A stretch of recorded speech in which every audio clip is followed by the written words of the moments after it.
मोक्ष धर्म बता करके स्त्री धर्म बताया। स्त्रियों का धर्म क्या है? बोले स्त्रियों का केवल एक ही धर्म है, क्या? कल्याण।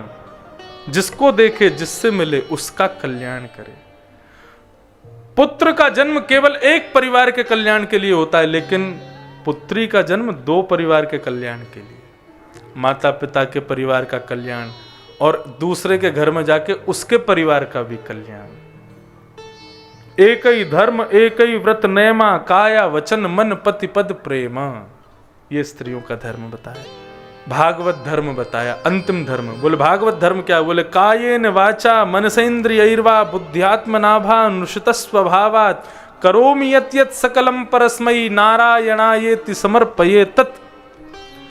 अपनी वाणी से, मुख से, बुद्धि से, विचार से जो कुछ भी तुम करते हो श्रेष्ठ कार्य, उसका फल भगवान को अर्पित कर देना, यही भागवत।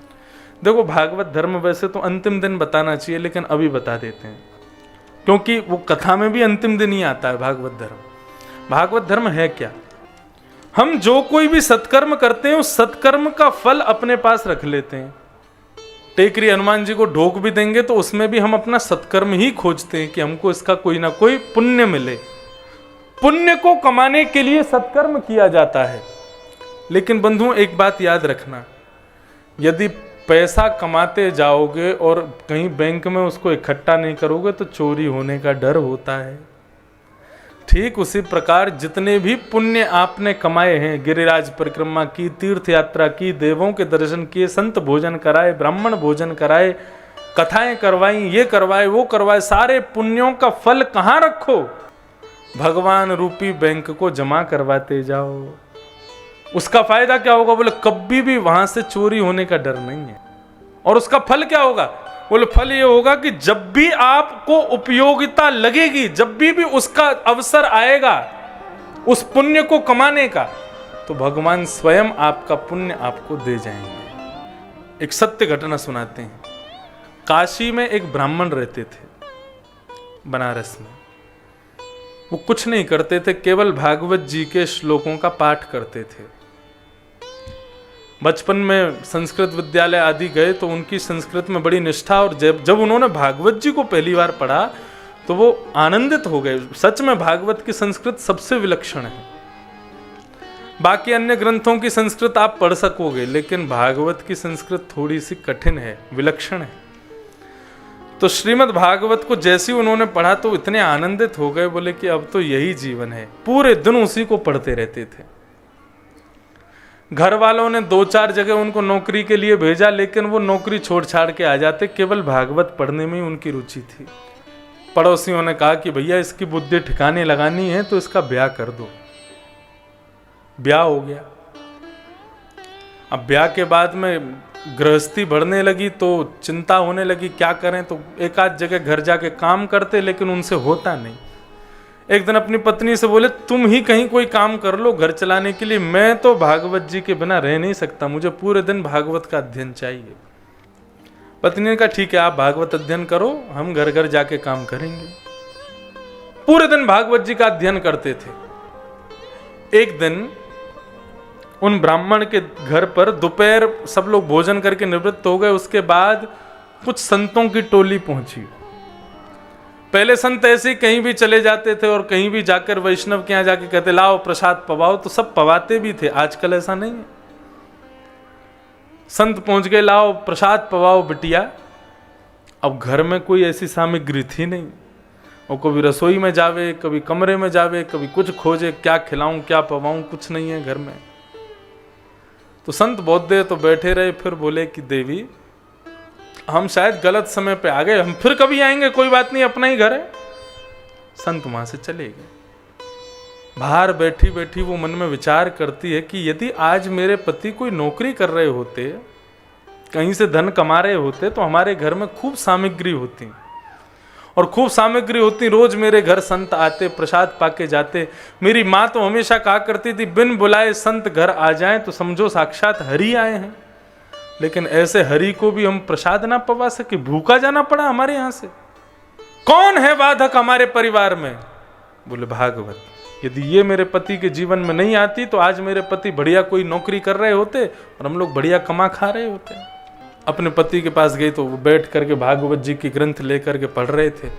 तुरंत उनके हाथ से भागवत जी का ग्रंथ लिया और बीच से पन्नों को फाड़ करके अपने पति के सिर पर मार दिया। बोले 24 घंटा यही पढ़ते रहते हो, क्या दिया भागवत ने हमको? आज हमारे घर से संतों को भूखा जाना पड़ा। अरे कहीं 2-4 जगह काम करते तो कुछ धन कमाते, हमारे घर में सामग्री होती, संतों को भूखा तो नहीं जाना पड़ता। निकल जाओ घर से बाहर, और जब तक इस भागवत के प्रति तुम्हारी ममता है इस घर में लौट के मत आना। बेचारे भागवत के पन्नों को इकट्ठा करते हुए, रुदन करते हुए वो ब्राह्मण गंगा के किनारे चले गए और भगवान से प्रार्थना करने लगे, अहो वकीयम स्तनकालकूटम जिघांक्षयापाय यदप्य साध्वी लेभे गतिन्धा त्रुचितां ततोन्यं कंबादयालुं शरणं ब्रजे। हे प्रभु, आप तो दयालु हो। स्तनों में विष लगा करके आई थी पूतना, आपने उसको भी सदगति प्रदान की। मेरी पत्नी अभागा है, उसको पता नहीं है आपका स्वरूप। अरे ये भागवत कोई साधारण पोथी नहीं है। श्रीमद् भागवत का प्रत्येक श्लोक काला है, यानी कि वही कृष्ण है, और भागवत का प्रत्येक पन्ना सफेद है, यानी कि किशोरी जी राधा रानी है। हमारे पूज्य नाना जी कहा करते थे, लाला यदि कोई भागवत के श्लोकों का अशुद्ध वाचन करता है तो जिस प्रकार मानव के रोए खींचने पर उसको जो पीड़ा होती है, इतनी पीड़ा भगवान को होती है। ये भगवान का ही स्वरूप है। आप मेरी पत्नी पर कृपा कर देना, आप उसको दंडित मत करना। ब्राह्मण देवता रुदन करने लगे, प्रबल प्रेम के पाले पढ़कर हरि को नियम बदलते देखा, अपना मान तले टल जाए पर भक्त का मान न टलते देखा। बिल्कुल सत्य घटना। ठाकुर जी तुरंत धराधाम में एक छोटे से ग्वाला बन करके आ गए।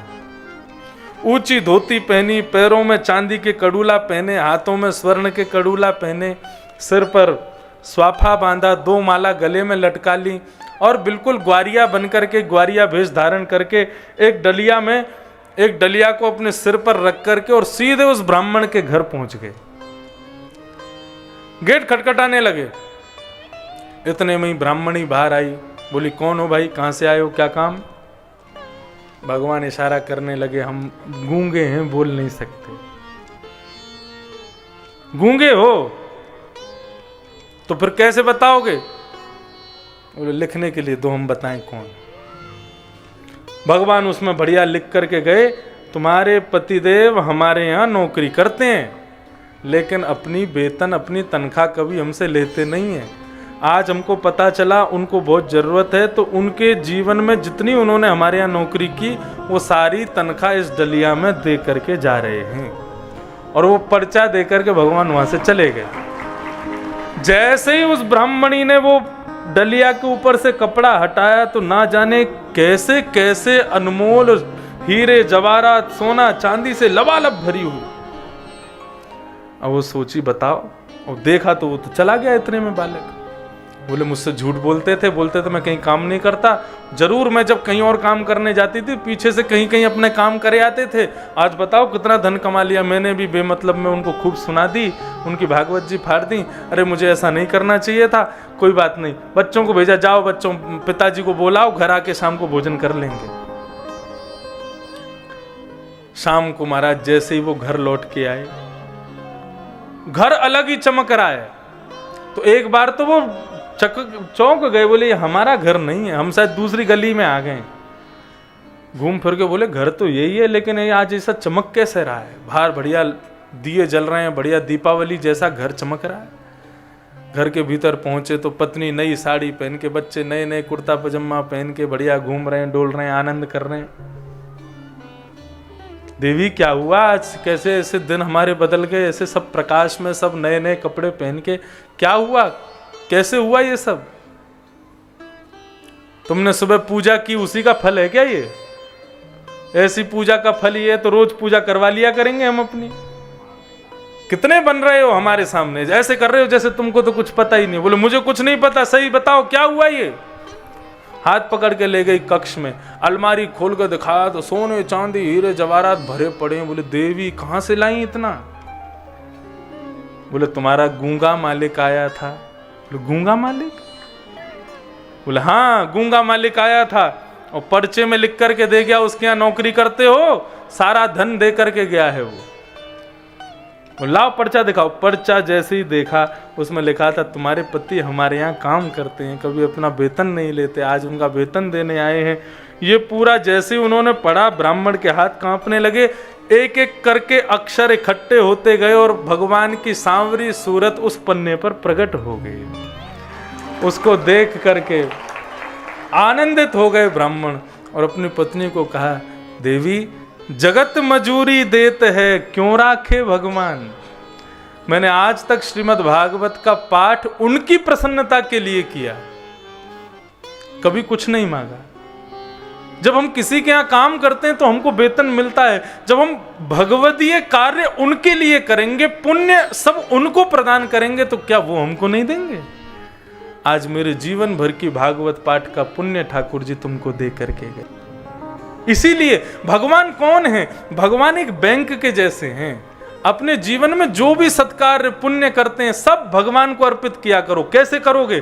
कोई पुण्य का काम किया, तुरंत जल हाथ में लो और फिर जल लेकर के कायेन वाचा मनसेन्द्रियैर्वा बुद्ध्यात्मना वा नुष्ट स्वभावा करोमि यत् यत् सकलम परस्मै नारायणायेति समर्पयामि। संस्कृत में नहीं बोल सको, हिंदी में बोलो। काया से, वचन से, मन से, इंद्रियों से, बुद्धि से मैंने जो कुछ भी पुण्य किया है उसका फल मैं भगवान को अर्पित करता हूं। केवल इतना करने मात्र से आपका भागवत धर्म सिद्ध हो जाएगा। हर पुण्य के बाद भगवान से मांगना ये दे दो वो तो फिर आपका वो भागवत धर्म नहीं। आप पुण्यात्मा हो लेकिन भक्त नहीं हो। भक्त अपने पास पुण्य को कभी नहीं रखता। मैं बड़े प्रेम से गाता हूं, ठाकुर जी के हाथ में अपने सब कुछ दे दो, सारे पुण्य दे दो, फिर उनसे कहो जैसे तुम चाहोगे वहां इसको लगवाओ, जहां ले चलोगे वहीं मैं चलूंगा। इस प्रकार भगवत कृपा को ही सब कुछ मान के, सर्वस्व मान के रहना चाहिए, वही सर्वश्रेष्ठ है। तो यही है भागवत धर्म का कह करके 5 धर्मों को समझा करके भीष्म पितामह ने स्तुति गाना प्रारंभ किया। भीष्म पितामह की स्तुति के 2-3 श्लोकों को सुन करके हम आज की कथा को विराम देंगे। श्री भीष्मवाच एते मतिरुपकल्पिता वितृष्णा भगवत सात्वत पुंगवे विभुम्ने स्वसुखमुपगते क्वचिद् विहर्तुं प्रकृतिमुपेयुषि यद्भव प्रवाह।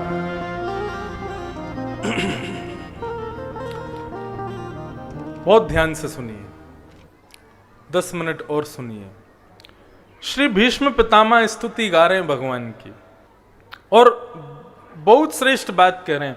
इतिमति रूपकल्पिता वितृष्णा भगवत सात्वत पुंगवे विभूम्ने। प्रभु मेरी मृत्यु होने वाली है, बाणों की सैया पर मैं लेटा हूं। अपनी मृत्यु से पूर्व एक पिता का जो कर्तव्य रह जाता है वो मैं पूरा करके जाना चाहता हूं। भीष्म पितामह कहने लगे, भगवान कहने लगे पिता? बोले हाँ मेरी एक बेटी है, मैं अपनी बेटी का आपसे ब्याह करना चाहता हूं। भगवान बोले पितामह भीष्म तुमने ब्याह किया नहीं, जीवन भर तुम तो ब्रह्मचारी रहे हो, फिर तुम्हारी बेटी कहां से हो गई? बहुत सावधानी से सुनिएगा, ये बहुत विशेष स्तुति है। भगवान कहते हैं कि तुम्हारी तो कोई बेटी है नहीं, तुमने तो ब्याह ही नहीं किया, फिर तुम्हारी बेटी कहां से हो गई और उसका ब्याह, ये सब मैं समझ नहीं पा रहा हूं। भीष्म पितामह कहने लगे, प्रभु आपने प्रत्येक मानव को एक बेटी दी है। बेटी किसे कहते हैं? बेटी या बेटा। जितनी माताएं हैं उन सबको एक एक बेटा दिया है बिना ब्याह के ही, और जितने भाई हैं सबको एक बेटी दी है। क्या संतान का मतलब क्या होता है? पुत्र पुत्री का मतलब क्या होता है? जो अपनी इच्छानुसार माता पिता से अपनी इच्छा पूर्ति करवाते हो उनको संतान कहते हैं। हमें ये खाना है तो खिलाया जाता है, ये पहनना है तो पहनाया जाता है, ये पढ़ना है तो पढ़ाया जाता है, यहाँ जाना है तो ले जाया जाता है। माता पिता क्या करते हैं? माता पिता संतान उत्पत्ति के बाद उनकी इच्छा ही पूरी करते रहते हैं। किस लिए? कि ये खुश रहें, ये प्रसन्न रहें। बिना विवाह के भी एक बेटी एक बेटा हम सबके पास है जिसकी इच्छा हम हमेशा पूरी करते रहते हैं, और वो है हमारी मति, बुद्धि। बुद्धि कहती है, क्या कहती है? मुझे ग्वालियर जाना है, ग्वालियर में शॉपिंग करके आनी, तो चलो बुद्धि को बैठा के ले जाते हैं, टैक्सी में ले गए और पूरा महाराज ग्वालियर खरीद लाए। फिर वही बुद्धि कहती है कि नहीं नहीं नहीं, ग्वालियर में वो कपड़े नहीं मिले जो दिल्ली में मिलेंगे, दिल्ली चलो, तो दिल्ली ले गए, दिल्ली से लेकर के आ गए। कहां तक कहें महाराज, लोग चटोरे कैसे होते हैं जीव के। रहते हैं दिल्ली में, रहते हैं बंबई में, इच्छा हो गई रसगुल्ला खाने की तो कलकत्ता पहुंच जाते हैं हवाई जहाज करके, रसगुल्ला खाएंगे। केवल और केवल अपनी बेटी की इच्छा, अपनी मति की इच्छा पूरी करते हैं, और वही मति इच्छा प्रकट करती है कि मुझे कथा सुननी है, तो यहां कथा में भी आ जाते हैं। सदैव उसी की इच्छा को पूर्ति करने में लगे रहते हैं। भीष्म पितामह कहते हैं ये मति ही हमारी बेटी है। और प्रभु में जाने से पहले इसका आपसे ब्याह करना चाहता हूं। भगवान बोले ब्याह ही क्यों करना चाहते हो? बोले क्योंकि बेटी जब तक कुंवारी है तब तक तो उसकी इच्छा मानता है पिता, लेकिन जब बेटी का ब्याह हो जाता है तो बेटी की इच्छा क्या होती है? जो दामाद की इच्छा होगी वो बेटी की इच्छा, तो दामाद की इच्छा बेटी की इच्छा बनेगी, बेटी की इच्छा को पिता पूरी करेगा। लेकिन दामाद के रूप में, जामाता के रूप में जब भगवान ही होंगे तो फिर बेटी की इच्छा भी कोई अच्छी ही होगी। इसलिए प्रभु, समझ में आई बात? ज्यादा कॉम्प्लिकेटेड तो नहीं हो गए। मति हमारी बेटी, और उसका ब्याह हमने किससे कर दिया? भगवान से। तो भगवान हमारे कौन हो गए? हमारे जमाई हो गए। तो जमाई की खातिरदारी कैसे करते हैं हम लोग? बेटी फिर वही इच्छा प्रकट करेगी जो उसके पति की इच्छा होगी। ठीक उसी प्रकार भीष्म पितामह कह रहे हैं, मैंने कौरवों का संग किया, मैंने इन कुरुवंश का साथ दिया, किस लिए? अपनी इस मति की वजह से। आज मैं मृत्यु से पहले अपनी मति आपको देना चाहता हूं। वितृष्णा, अब इसमें कोई इच्छा नहीं रह गई है, वितृष्णा हो गई है प्रभु। भगवान बोले तुम बढ़िया संबंध लेके आए हो, लेकिन कन्या वर्यते रूपम, भगवान भी पूरी सगाई करेंगे यहाँ पे। भगवान बोले बेटी को किससे ब्याह करना होता है? बोले ना वो धन से ब्याह करती, ना परिवार से ब्याह करती, ना गाड़ी घोड़ा इन सब से ब्याह नहीं करती। कन्या वर्यते रूपम, उसको रूप चाहिए।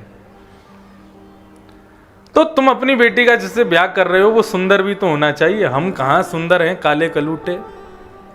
तब भीष्म पितामह अपने अगले स्तुति में कहते हैं, त्रिभुवन कमनम तमाल वर्णम रविकर गौरव रामवरम दधाने। कैसे सुंदर हैं आप? बोले त्रिभुवन कमनम तमाल वर्णम। हमारे ब्रज में पता है क्या कहते हैं? हमारे बिहारी जी को देख करके ब्रजवासी सब कहते हैं, हे कृष्ण लला तुम होते लली तो गले कट जाते करोड़न के। तुम लाला हो तो इतने पागल हो रहे हैं लोग, यदि लाली होते तो गले कट जाते करोड़न के। पीछे खड़े हैं। अच्छा, एक और रूप है कि ब्रह्मा की कृति विशेष कृति है कन्या, स्त्री। वो कैसा भी हो लेकिन पुरुष से 1% सुंदर होती ही है, चाहे कैसी भी हो। ठाकुर जी हमारे पुरुष रूप में इतने सुंदर हैं, यदि कन्या होते। आप लोगों ने यदि उत्सव का दर्शन किया हो, अभी हमारे लाल जी का उत्सव चल रहा था, इस कथा से पहले आस्था पे आ रहा था, तो हमने एक दिन अपने लाला को, हमारे ब्रज में गाते हैं, रसिया को नार बनाओ री रसिया को, हाँ रे रसिया को हम बे रसिया को नार बनाओ री रसिया को। अभी होली के दिन आएंगे महाराज, ब्रज जैसी होली कहीं नहीं होती। क्या करते हैं, बोले ठाकुर जी को लहंगा फरिया पहना करके राधा रानी का रूप धरा देते हैं। क्यों, बोले नंद भवन, नंद गांव से जाते हैं कन्हैया कहां बरसाना होली खेलने, तो सारी बरसाने की गोपियां पकड़ करके ठाकुर जी को राधा रानी की और वो क्या बोलते हैं उसको, लहंगा फरिया पहना देते हैं।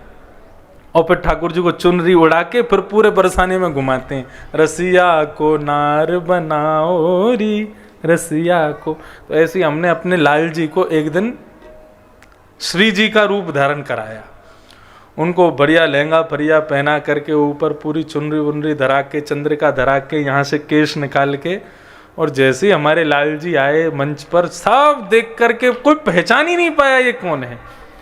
और वास्तव में वो पजम्मी में, धोती में, बगलबंदी में, पीताम्बरी में तो सुंदर लगते हैं, लेकिन जब किशोरी जी के रूप में आए, जब राधा रानी बन के आए, तो मैंने उस दिन उनकी 3 बार आरती करके 3 बार नजर उतारी, इतने सुंदर लग रहे थे उस दिन। तो हे कृष्ण लला तुम होते लली, तो गरे कट जाते करोड़न के। भीष्म पितामह कह रहे हैं आपकी सुंदरता कैसी, बोले त्रिभुवन कमनम तमाल वर्णम। ठाकुर जी का वर्ण कैसा है, रंग कैसा है शरीर का, तमाल। तमाल वृक्ष देखा है, तमाल वृक्ष हमारे ब्रजमंडल में खूब हैं। वो ना तो काले होते हैं और ना ही नीले होते हैं, काले और नीले के बीच के होते हैं, सांवरे। विलक्षण रूप है ठाकुर जी का। और फिर भीष्म पितामह कह रहे हैं उसमें भी आपका ड्रेसिंग सेंस बहुत अच्छा है। वो कैसा, बोले रवि कर गौर वरम वरम दधाने। एक तो आप सांवरे और ऊपर से आप कपड़े कैसे पहनते हो, बोले पीतांबरी, पीले कपड़े पहनते हो।